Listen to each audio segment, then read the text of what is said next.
Okay, so my name is Liz Dunn. I'm the Safeguarding Learning Project Development Officer for the Safeguarding Children's Partnerships of Leicester, Leicestershire and Rutland, which is a huge mouthful.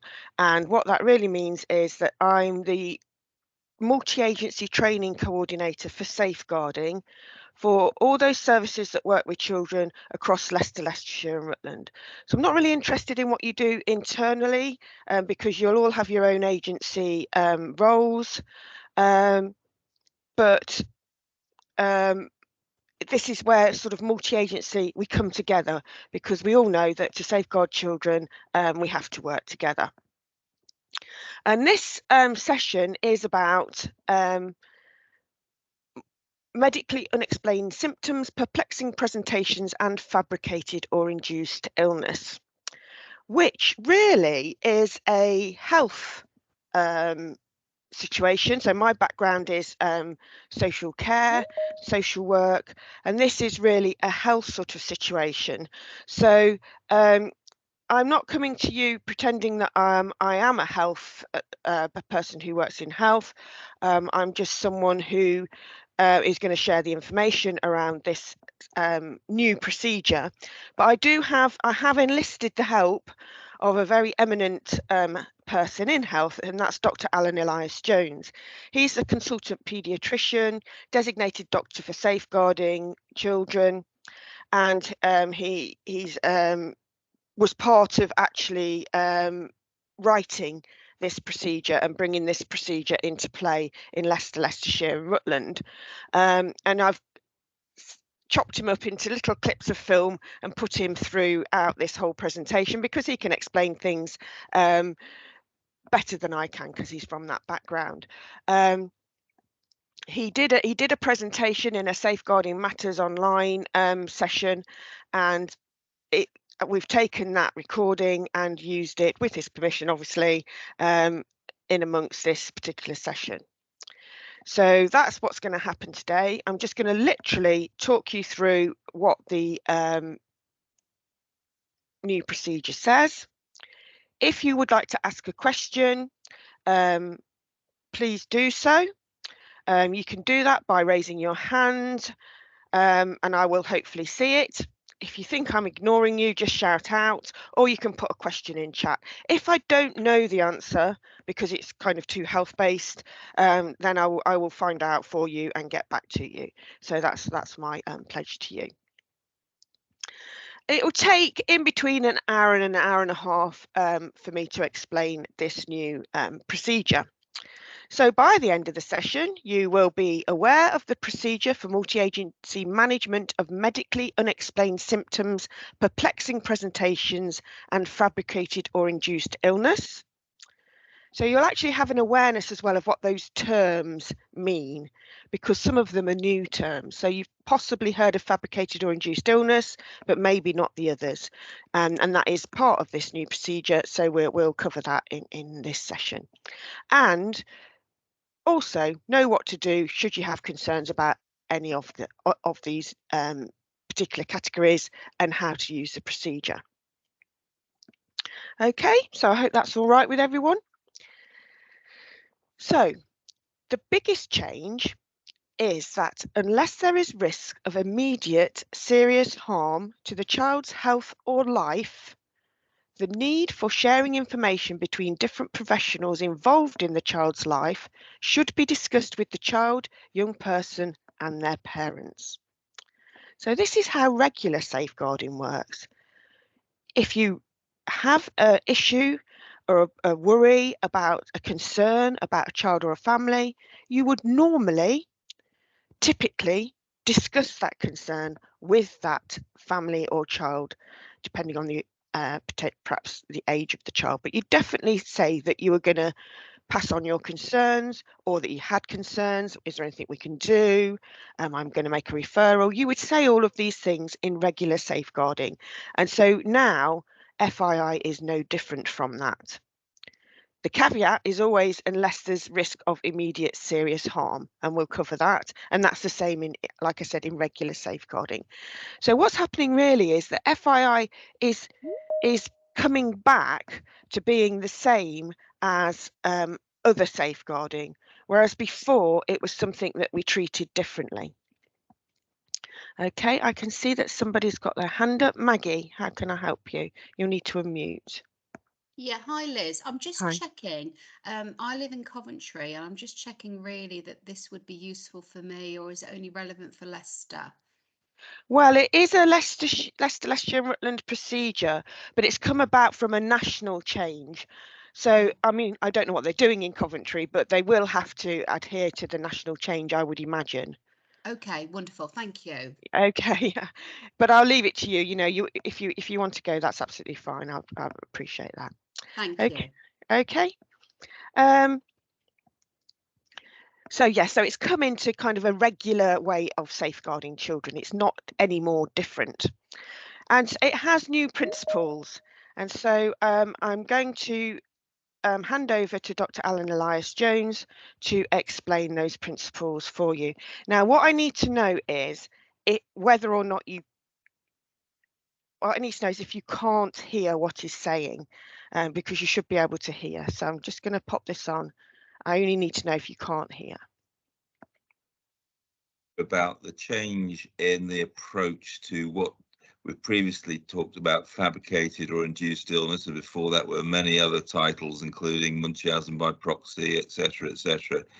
The Royal College of Paediatrics has developed a new kind of approach to this, and is looking at splitting it up into cases where there are medically unexplained symptoms or perplexing presentations that don't seem to add up, as opposed to just definite fabricated or reduced illness. It does include both, and hopefully we'll try and make it clear what the difference is as we go through. The Royal College has stipulated what the essential principles of the new approach is. It's the importance of looking at the functional implications of a diagnosis rather than the mere fact of the diagnosis. So what should the diagnosis mean to how the child would be able to perform and act and so on.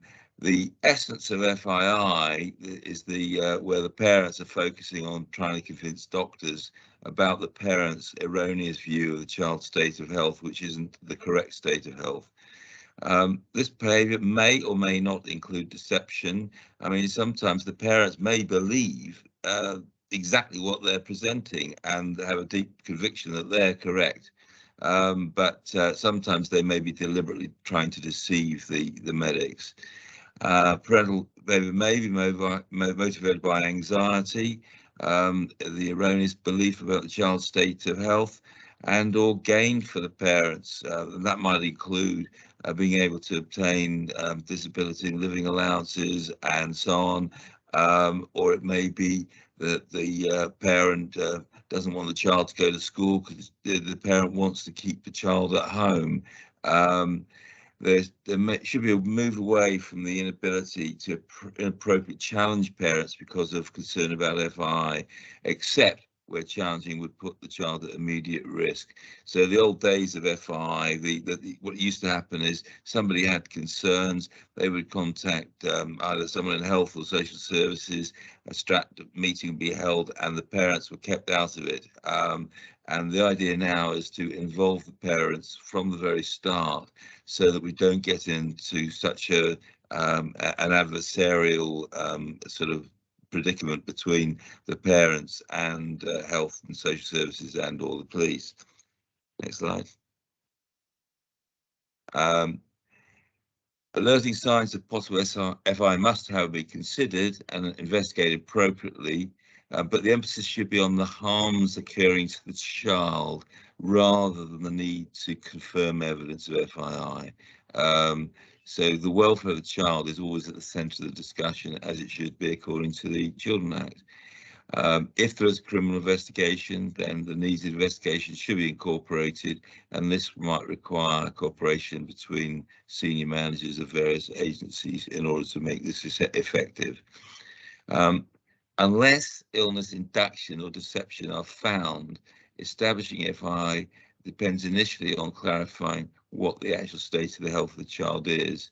And that's what this new approach is about, is trying to clarify really what is the health of the child rather than what the parents are presenting as the health and state of the child, and then gauging parental reactions responses in the light of these findings. Okay, next slide.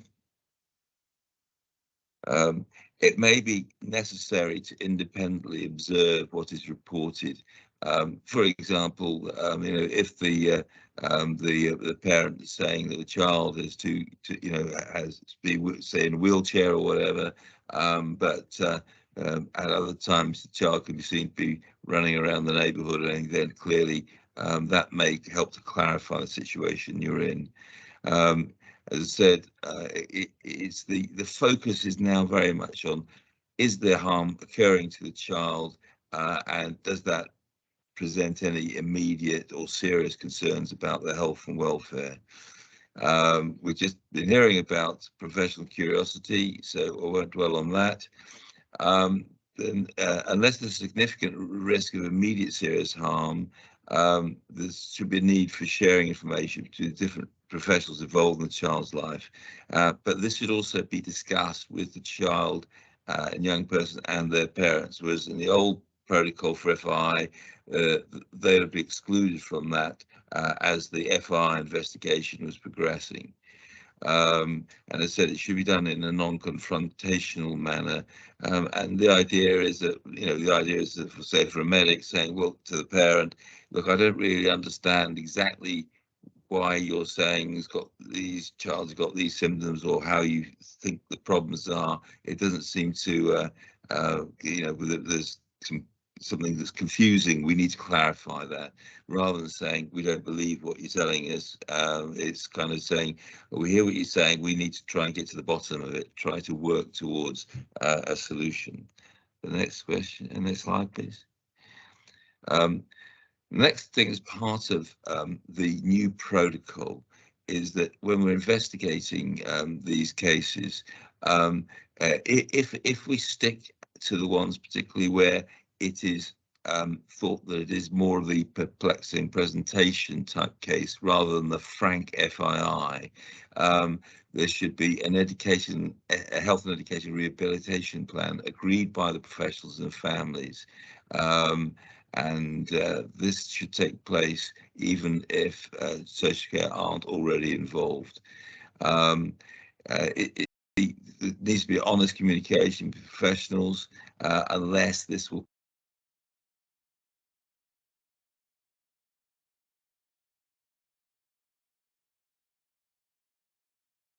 the risk of serious harm. It's like when we're doing child's serious case reviews and so on, whether they should become one, and we're looking at the national sort of guidance to what cases should be considered for an SCR or a child safeguarding practice review.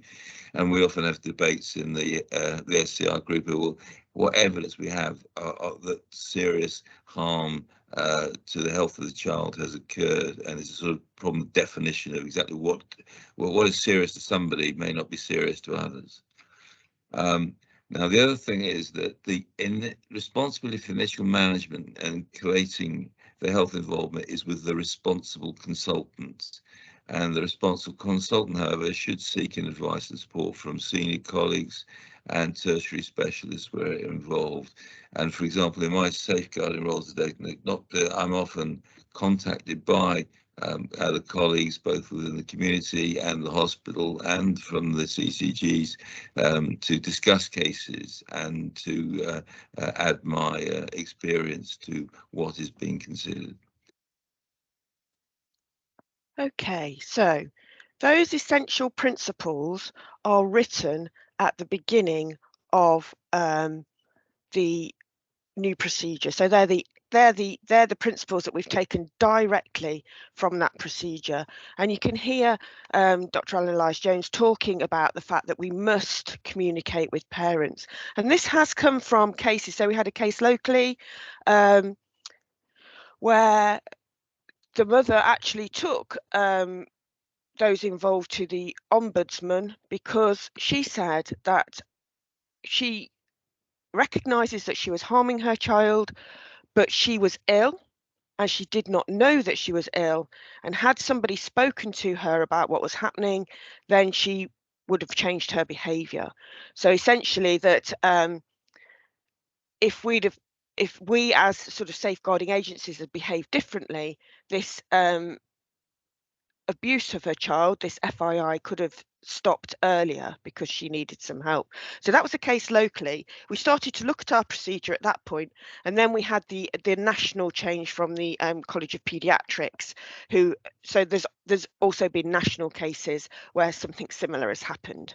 So now that's where the change has come about from. And within the procedure as well is this flow chart. I love a flow chart. I think it makes it really easy to use. And you can see we have a left-hand side which talks about fabricated or induced illness, and the right-hand side which talks about perplexing presentations and information. So I'm going to start with the left-hand side first, but I'm also going to again go back to Dr Alun Elias Jones to look at the terminology. So we've got medically unexplained symptoms, perplexing presentations, and fabricated or induced illness. So what do they actually all mean?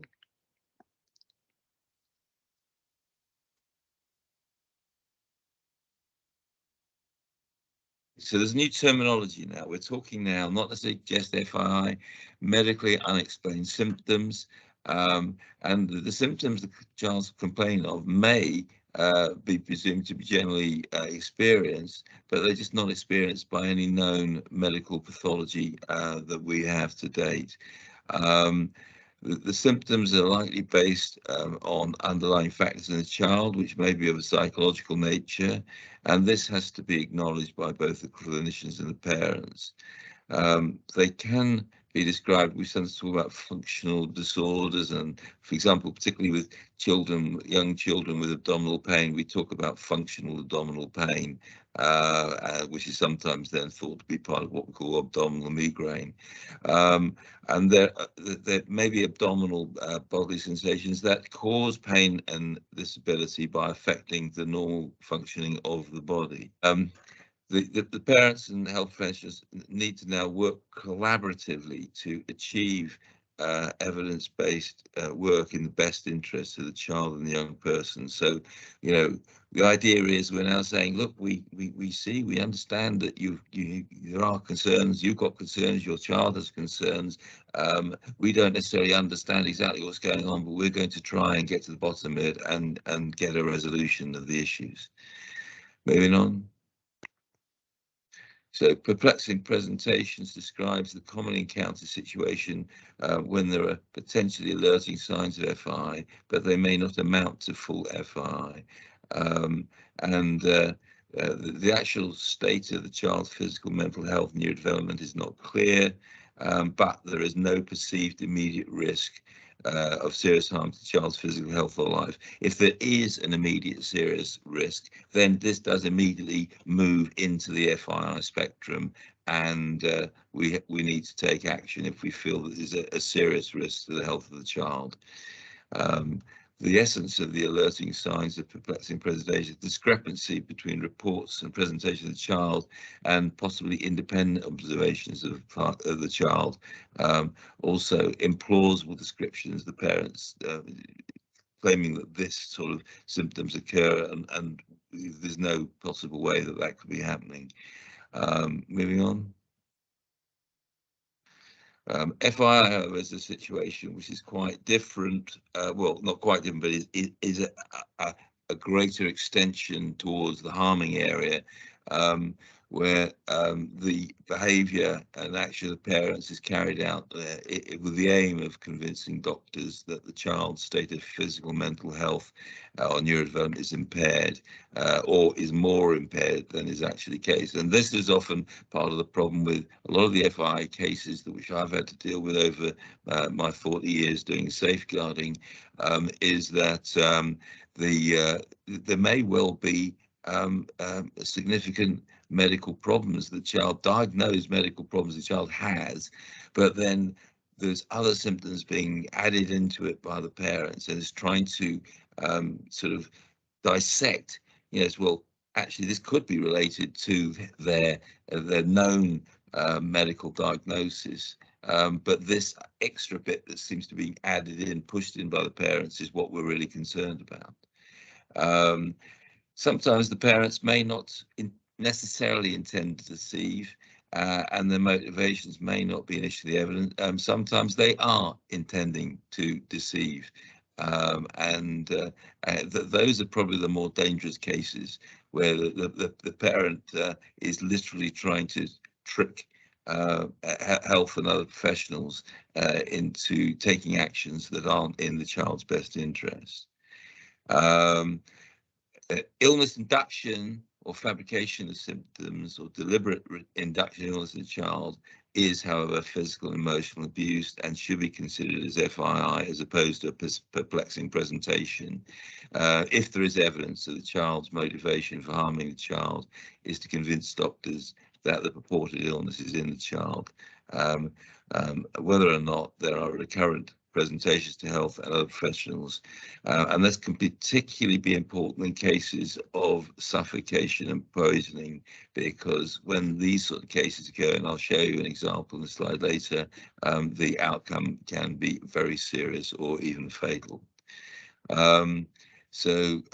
The other harm that we're always very worried about, the medics end of this, is the harm or illness caused by unnecessary medical examination or treatment that doctors, in working what they feel is in the best interest of the child on the basis of the medical the information that's being provided by the parents and carers, and children get put through unnecessary, unpleasant and potentially dangerous investigations. Okay, so you can see that he's talking about a spectrum of symptoms, starting from medically unexplained, where actually the doctors aren't sure what's happening, the parents aren't sure, they're working together just to try and resolve what could be ill with the child, to perplexing presentations where things aren't exactly adding up, but we're not too concerned about the harm at this stage, but we're becoming more concerned potentially. Right over to, if you like, the left-hand side of this flow chart, which is the fabricated or induced illness side of it, where a parent or carer will be either making the child ill by perhaps giving them salt or other ways of making a child ill, or they're pretending that they're ill, like Alan said, for their own gain, sometimes to make themselves look good, for lots of different reasons, but it's very, very complex. You can see on the left hand side of this flow chart, it's written in red. That's how it's written in the procedure. If you have immediate concerns for child safeguarding from suspicions of FII, for example, illness induction and clear deception, then you would follow a referral route that you would normally take, which is to call the police 999, depending on the level of emergency.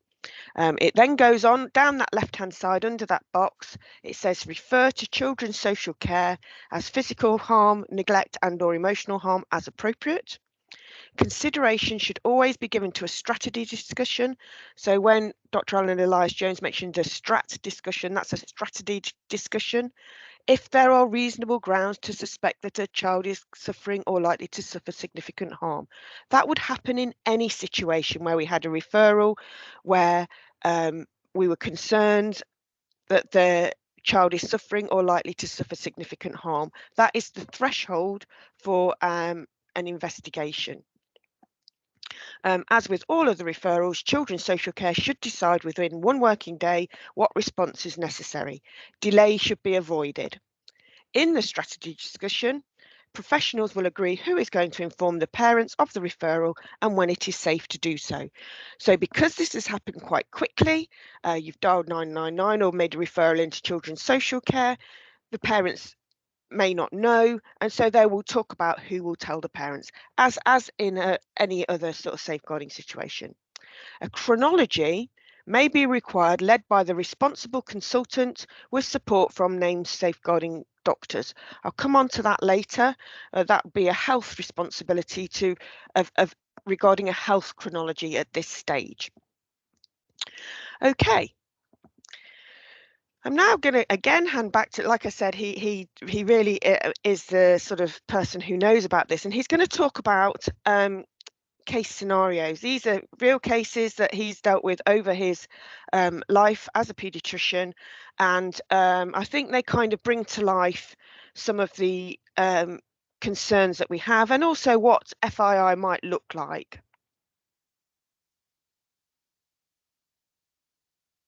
I'm just going to show you just a few cases, just to give you a flavour of what FII is, as opposed to what are perplexing presentations.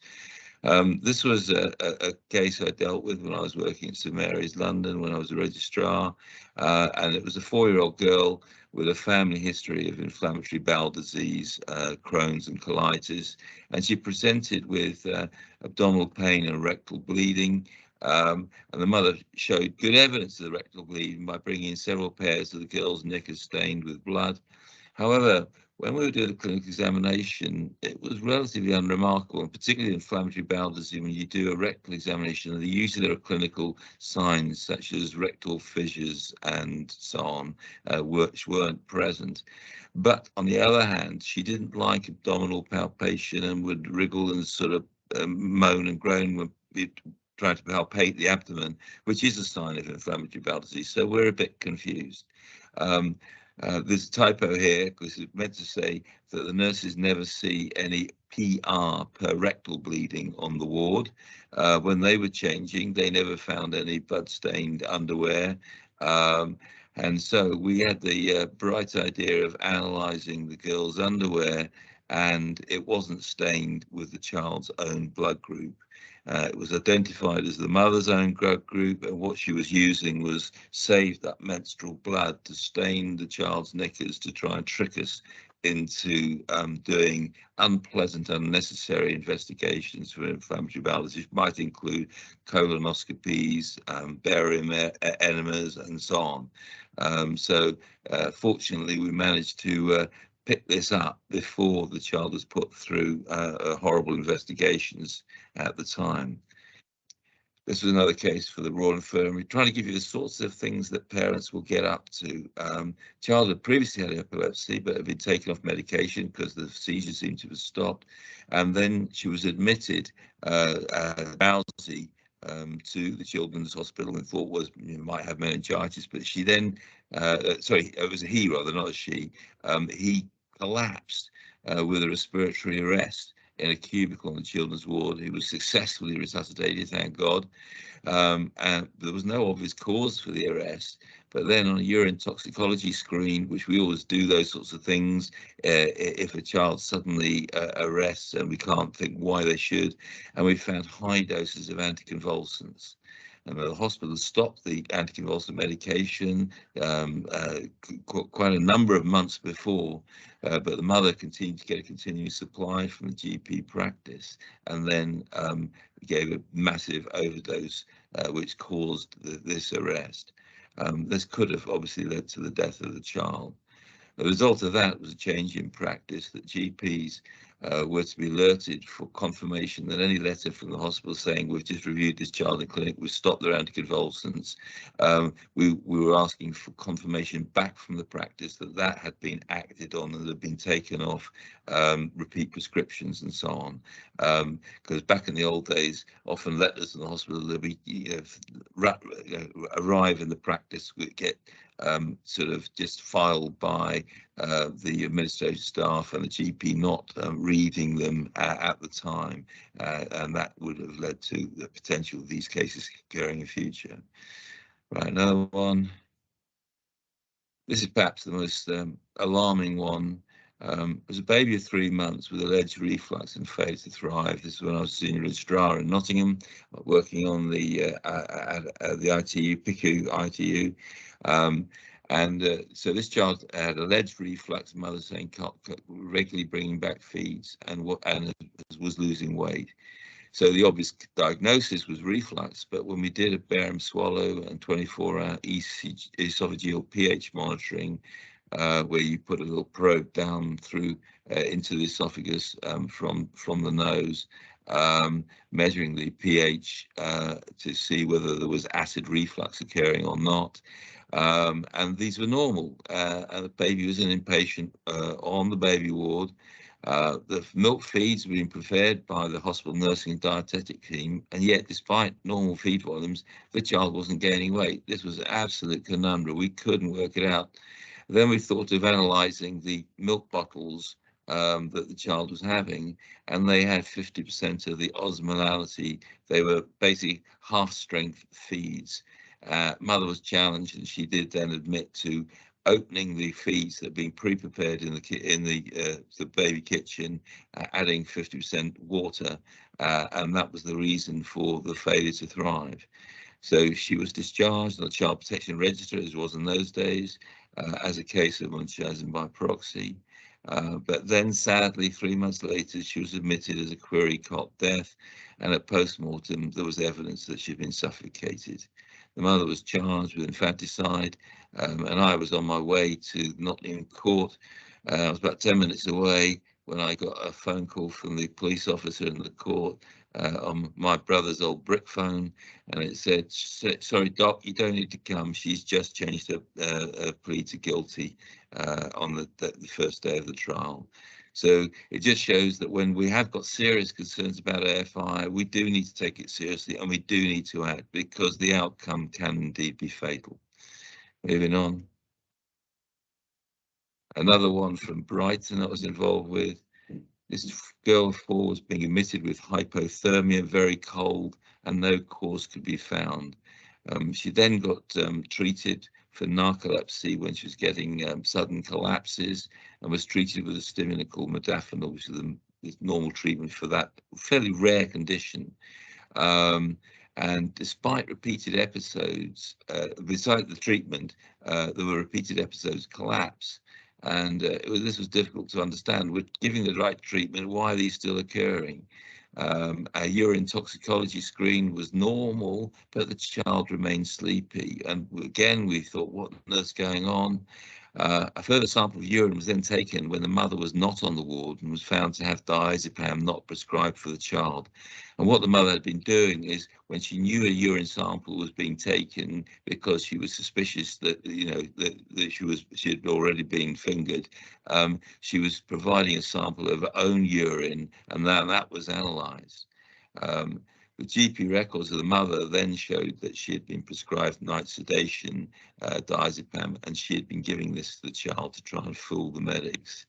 The reason why the child was hypothermic then was discovered when the child was then carefully interviewed by specialist trained police officers, and she said that her mummy used to say she'd been naughty and would put her in a freezing cold bath water, and then once she was really cold was bringing up to hospital and then ending up with unnecessary investigations. Okay, moving on. Now, moving on to, those cases I've just gone through, they were FII. And I want to stress that FII, the real true blue FII, is actually very rare. These cases are not common, whereas perhaps the perplexing presentations are a bit more common. And examples of where we might be thinking about it, a perplexing presentation, is child said to have seizures by the parents, but they're only ever witnessed by one parent. They haven't been seen. They've never had a seizure in the nursery or in the school or in the grandparents' house or anything. That raises your suspicion. Maybe children presenting with lethargy, their parents saying they're very tired, which suggests they might have chronic fatigue syndrome, or ME, as it tends to be called more nowadays. But at school, the schools say, well, we don't see that. The child gets up and runs around the playground like a good one. And we've got a couple of those cases on the go at the moment in Leicester right now. Maybe also children with reported symptoms of ADHD or autism, but the normal behaviours observed at school. So that's why when as paediatricians, we're trying to make diagnose ADHD and autism, we're always looking for evidence in a different environment from the home environment to confirm that these conditions may be present. And then one alerting sign that something may be going on in terms of this sort of perplexing presentation is children collecting diagnoses that are difficult to confirm. And these might include headaches, abdominal pain, vomiting, cyanotic when it's apparently going blue. So what we'll always be doing, and this certainly so with cyanotic episodes or with seizures, we'll be asking the parents to, if you had one, we'll take it. Everybody's got videos on their phones now, so they should be able to provide some evidence to help us sort out the wheat from the chaff. And then these new sort of range of diagnoses that the clever parents are starting to collect. Ehlers-Danlos syndrome is a connective tissue disorder where you get joint laxity and sometimes bleeding disorders and so on. Sensory processing disorder, where it's claimed that the child has problems with noises and textures and so on. ARFID is a very new one that's been described, which is avoidance restrictive food taking disorder, where the parents say, well, the only thing the child will eat is chicken nuggets and chips and won't touch anything else. And as a result, the child is failing to thrive and lose weight. And then the even harder ones to deal with and assess, the regional pain syndromes, where the parent, the child is saying he's getting pains in the legs, or the legs and the arms, or in the back, the abdomen, and trying to sort out what is real pain and what is maybe just perceived pain, and pain that's not there is very, very difficult to sort out. There is a pain clinic based in the Royal Infirmary, and they do their best to try and work out what's going on. So you can see he talks about FII as being very rare. So the cases he described actually were over quite a long period of time. So they're not ones that all happened in the last year. So it's very rare FII, but the perplexing presentations might be more often seen, and previously we would have not known how to deal with those perplexing presentations. Should we deal with it as FII because there's clearly some sort of deception happening here, or should we just deal with it through a regular route? And so we perhaps wouldn't know, so we perhaps would exclude parents when we should have included them. So it's hoped that the new way of working will actually be far more inclusive and get better outcomes for children, because you heard with FII the amount of procedures that those children had that were unnecessary. So again, that's abusive in its own way, isn't it? So he also talked about, I don't know if you sort of picked up about, trickery, them trying to fool medics. And so we do want you to be open and be asking questions, not about medical procedures. That's to happen in a health environment. But if it is that a parent says that the child is really tired, but in your setting is not really tired and never has been, or perhaps the child says something about what mummy and daddy make them do, that professional curiosity that makes you ask more questions, makes you check out with people, those sorts of things are what we would expect. Okay, so back to the flow chart. So we're going to now look at the right hand side of the this flow chart with the perplexing presentations and information. So we have stage 1, so there's many stages on this side. So where professionals are concerned about perplexing presentations, for example, unexplained health information, parent actively promoting the sick role by exaggeration, which I think perhaps some of us can recognise, non-treatment of real problems, fabrication, lying, or falsification of signs and/or induction of illness. Induction, creating, making illness in the child. And I think it's good that we've got the word lying in there, because sometimes, fabricated or induced illness, we think it's almost kind of downplays that actually parents are lying. It's usually parents, it can be carers, but it's usually parents. They're manipulating, they're deceiving deliberately to harm the child, and that's something that we need to be aware of.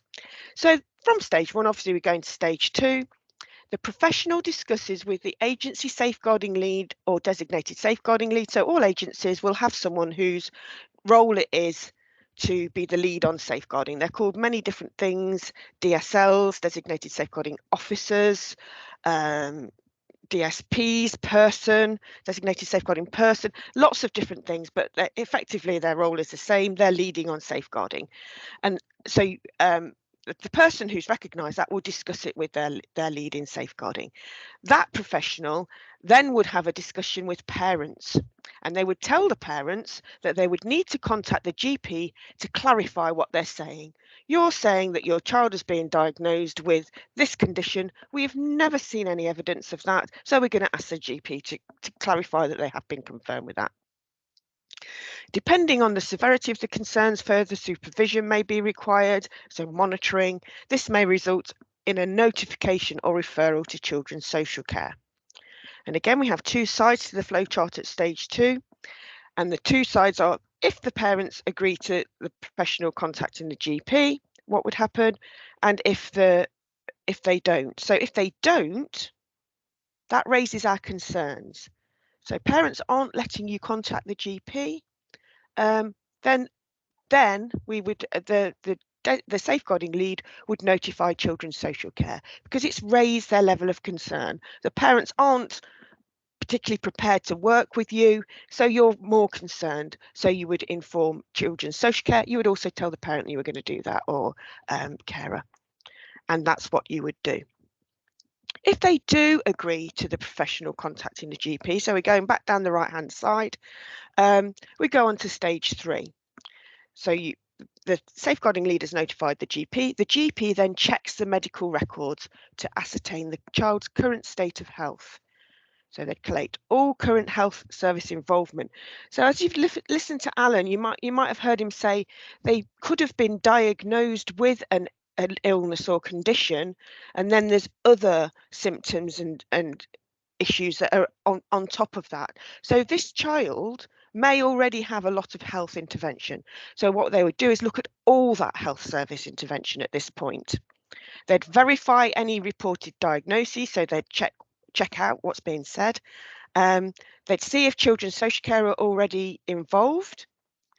If and where the parental report is not corroborated, so there is no diagnosis, and the physical and or psychopathology do not explain the concern, so there's a mismatch, the GP would then contact the CCG, which is now called the ICB, which is the Integrated Care Board, named GP safeguarding doctor.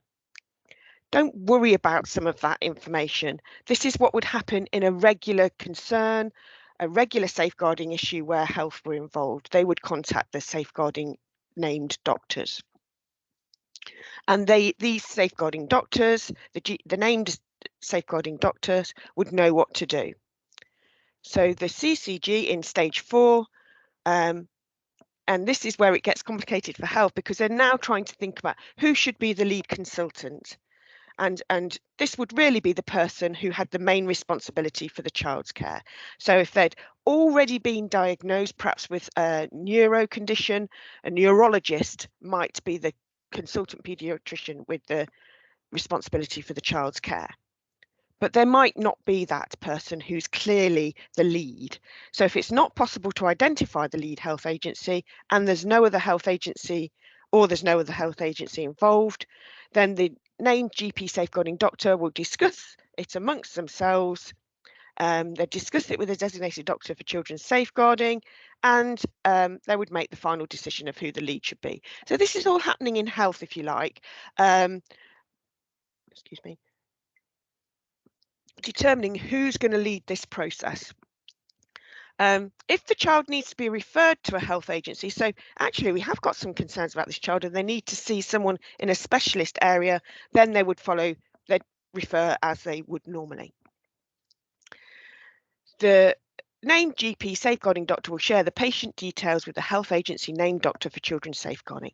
So all of this has gone into the health safeguarding children's system, so that different people all know what's happening, all the different people know what's happening, and there's somebody now leading this process.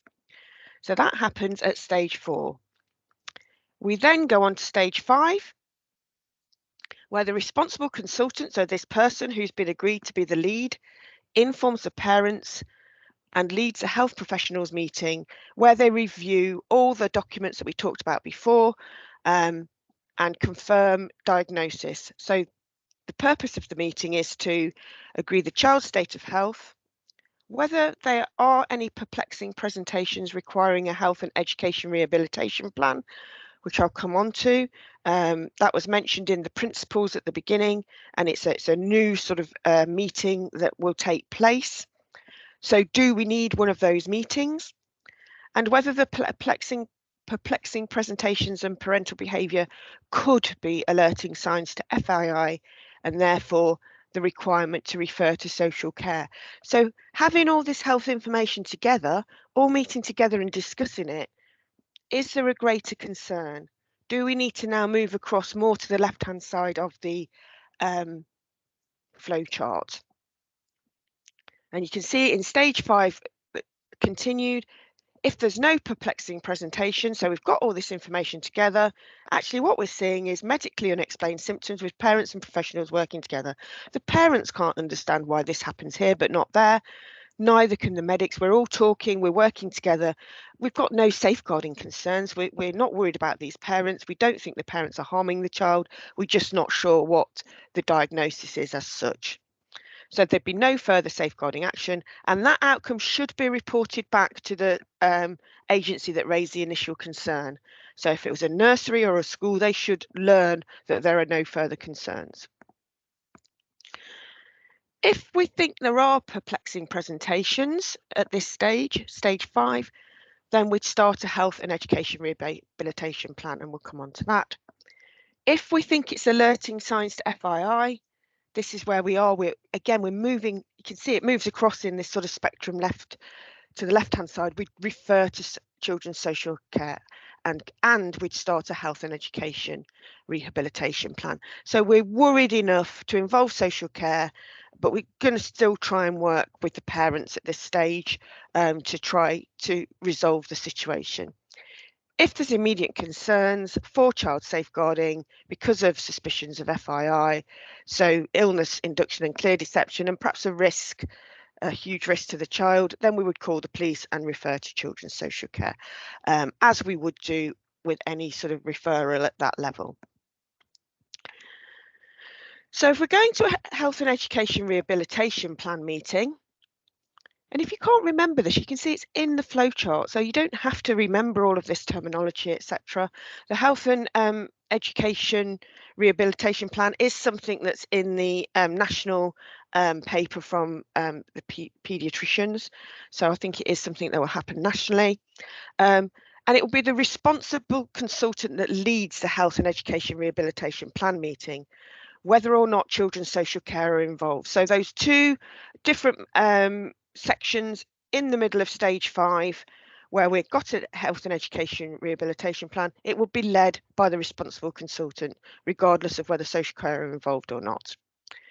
And this meeting would include the designated safeguarding lead from education. So schools, recognition that schools play a part in this, because if the child's at school, they probably see that child more than any other professional. And so they've got a really good idea of how they present on a day-to-day basis. So really important information for this particular meeting. Okay, so this is stage 6, and this is the health and education rehabilitation plan meeting. It's very, very similar to the previous meeting in stage 5, except that the parents are informed about this meeting as they were before, but they're also invited to it. So they could be at the meeting, which could obviously give it a totally different flavour. And again, I'm going to let Dr Alun Elias Jones talk through the health and education rehabilitation plan meeting.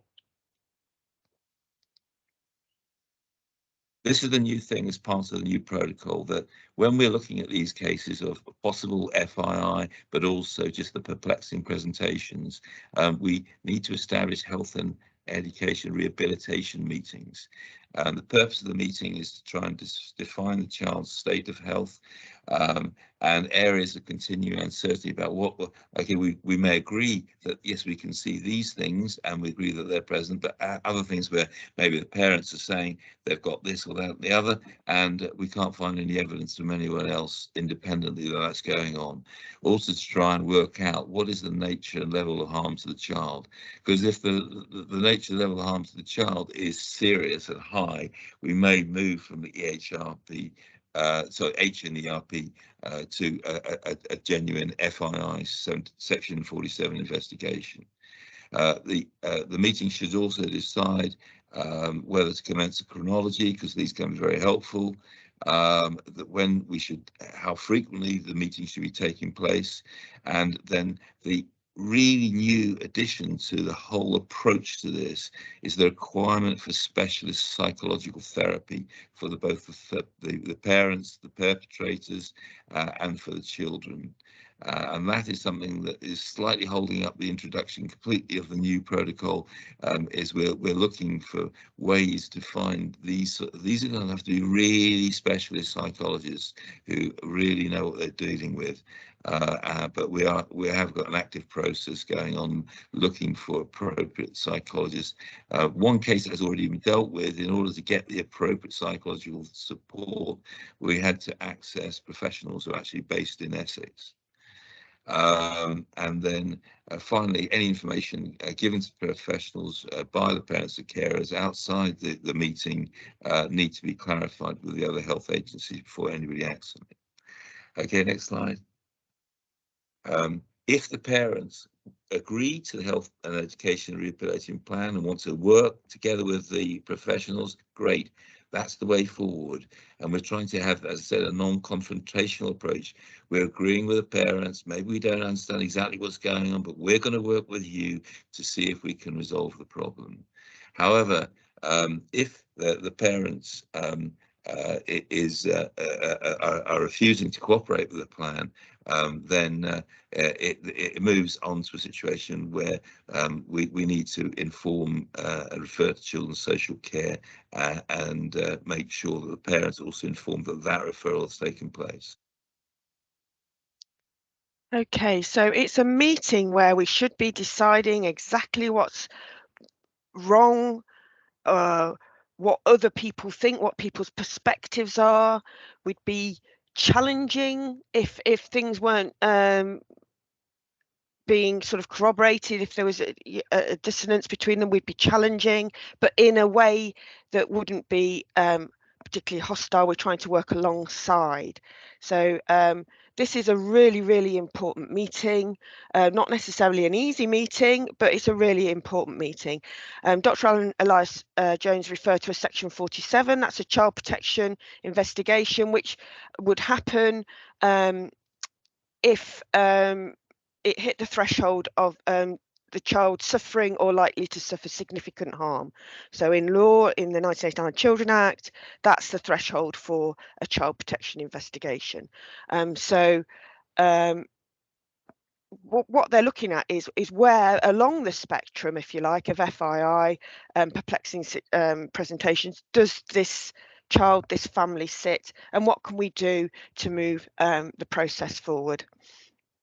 And Alan did talk about this. He talked about if they support it, we'd continue, long-term monitoring agreed, and then at any point if the parents fail to adhere to the plan, we can move across to the left and refer to children's social care, because the child's functioning and or development is being avoidably impaired by the parents' behaviour. So they're not following what they've agreed to do, and that's a concern for us. Parents to be informed of the referral. So you can see there's much more working alongside here. If you saw in the education health and education rehabilitation plan, they talked about psychological input for parents as well. So recognition of how complex this situation can be. On the left hand side of this stage 6, if they don't support that plan, then we would refer to children's social care. Again, for the same reasons as if they agree to it, but then fail to kind of meet what the actions or agreements that had been made. And then this is written in red like this at the bottom of the flow chart. And it's very clear that at any stage during this process, should new information come to light to suggest that the child is currently suffering from harm, referral to children's social care and or the police must be made alongside the process outlined in this guidance. The urgency with which this is done and whether or not parents are informed about the referral before a professional multi-agency discussion will vary according to the circumstances of each case, as it would in any referral regarding concerns about a child. What's also important to note about FII is that there's a feature of it is that quite often parents will complain. So they'll complain about the health individual, the GP, the specialist, and in a way to try and get a different specialist who might agree with them more readily, someone who's perhaps not so challenging. So it's a feature that people will complain. They're quite often very articulate in representing what they believe is wrong with their child, very well read. And this next bit of film is actually at the end of the session where it was filmed, and it is questions that Dr Alun Elias Jones answers. There is some information about adults' social care in there and adults around FII, but I've left it in because it's quite interesting. And this clip of film also features a colleague of mine, Helen Pearson, who was asking the questions on behalf of the people present, the participants. Is there any research into why parents would behave in such a way? I know there was quite a lot a few years ago when I was practicing as a social worker, but I don't know. We do know the classic sort of potential perpetrator. They are more commonly females, something of a ratio of about 5 to 1. They often have come from a medical, paramedical type background, nursing, therapy, whatever. So they've already got a bit of a knowledge of what diagnoses are about and how to access information about them, because part of the problem is if the parents, and of course it's much easier now with Google and Wikipedias and all these things, people can get information about diagnosis and then come along and present the symptoms that a child with that diagnosis would have. And so the medic taking the history in good faith thinks, oh, right, well, yeah, this does sound, it's a case of this or that or the other. We also know that some of the cases are commonly, if we look back at the perpetrator's childhood, they were also presenting at the time with multiple medical problems which have been perpetrated by their own parents. So they come down a family line, as is the case with a lot of child abuse, that abused then become the abusers over time. Another group have been identified by research of parents who may have had maybe a premature baby, been on a neonatal unit for 2 months, watching what's going on, hearing what's going on, becoming really quite medically adept, knowing about symptoms and things like that. So yeah, there is quite a lot of information about the classic type of perpetrator. So does this kind of issue ever happen with vulnerable adults? For example, parental carers of adults with learning disabilities. I mean, I know from my own experience that you know, it did happen with one of the young people that I was working with, and they, you know, there was lots of intrusive medical examinations which were totally unnecessary, and but yeah, I don't know, Alan, if you've got any thoughts on that. Well, obviously, as a paediatrician, I'm involved. No, I know, adults, but there's absolutely no reason why exactly the same might not happen with, you know, vulnerable adults and their own carers perpetrating and trying to get things done, maybe to get increased carers allowances and so on and so forth. So yes, it's obviously equally applicable in adults, although I have no personal experience. I think there's something about, also in my experience, it was about wanting to maintain that caring role, which had become so important. And as the person got older and they didn't need the care, they were fabricating it so that they did need it.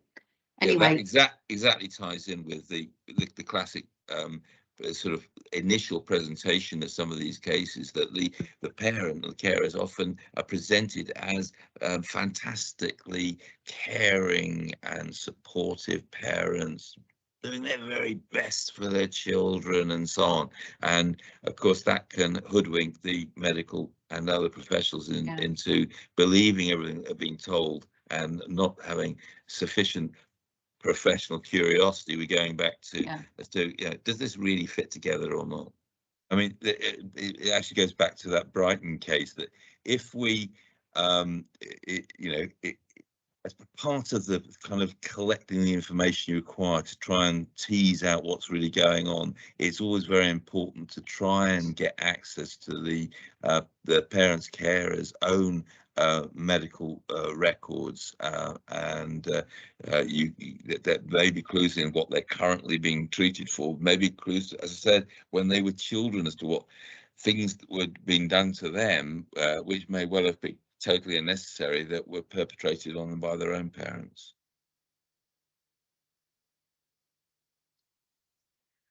Okay, so interesting insight there. Just to clarify, not everyone who's abused as a child goes on then to be an abuser, but if we look at adults that abuse, quite often they do have a history of abuse in their own childhood. So, just to be clear on the correlation there. So yeah, quite an interesting insight there from Dr. Alun Elias Jones, and concerns about people who could perpetrate FII, and it's a really like we said, it's not particularly common, but other the perplexing presentations are more common than FII itself. So we have this new procedure. Like I said, it's come from the National Guidance from Paediatrics. So how's it going to work out? How's this going to play out in terms of its introduction? So the actual clip of film that where Dr. Alun Elias Jones is talking was recorded in June last year. So we have moved forward since then in how this has been applied, but I'll just play what he thought the difficulties might be, because it's a huge change in what we previously done, because previously we wouldn't involve the parents, we'd be quite secret about everything, would be done in a clandestine way, so we didn't have to worry necessarily about engaging with parents and how they might respond and how they might further try to kind of trick us, make us think that they were behaving appropriately. We've got new terminology, and we've got a different response from professionals. And so what will those issues be? How will that really play out when it's as it's introduced? These are the possible perceived difficulties that I see with the new protocol. One, identifying the responsible lead paediatrician. That may be because either there are loads of different, sometimes when these cases come to light, the child is already being seen by 3 or 4 different specialists in different specialties. So trying to work out which of those should be the lead paediatrician is sometimes difficult. Sometimes, however, these cases are referred to us to consider whether no paediatrician been involved at all. They're only seeing people in primary care. So then there is built into the protocol a way of trying to work out who the lead paediatrician should be in those cases. Another thing is finding time for the health professionals to actually prepare unified health chronologies. You might think, well, why not a matter of time, surely, but people are busy, they've already got a work plan that is filled up, and then they're asked to create a health chronology. And one case that has become a serious case review in Leicester, the named doctor at the Leicester Royal Infirmary had to produce a 90-page chronology of events, which took her 3 weeks out of her working schedule to prepare, and she was working from about 100 files of medical health notes. So these chronologies can take an awful lot of time, so we need to find ways to give those that are being asked to do them to create them. Arranging the health and rehabilitation plans is going to potentially be difficult. Who's going to do that? Is that going to be the responsibility of the lead paediatrician? Is it going to be social care? And as we know, trying to arrange meetings like this is often very difficult because people have got competing demands on their normal working week. Who is actually going to chair the education and health rehabilitation plan meetings? The hope is that the lead responsible paediatrician will be sufficiently experienced in order to take on this role. But we've never held these meetings, and these are going to be difficult because we're trying to hold meetings with parents who are concerned may be perpetrators and with the professionals and trying to do it. This is going to be very much a work in progress. There may be problems with school holidays because it is education as well as health. So if school teachers and school or services aren't available, what are we going to do during the months of July and August and September? And then the final thing, the funding for the psychological support, we're trying to identify. It has been taken up by the CCG, and we are actively looking to and the commissioners to get this psychological support funded and to find appropriate psychologists to give it.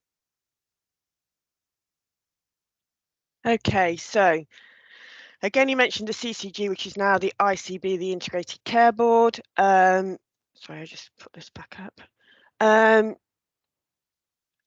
But there's going to be some difficulties in this. I'm not actually aware of whether they've had any health and education rehabilitation plans, and I'm actually going to check that up, and I'll hopefully be able to share with you.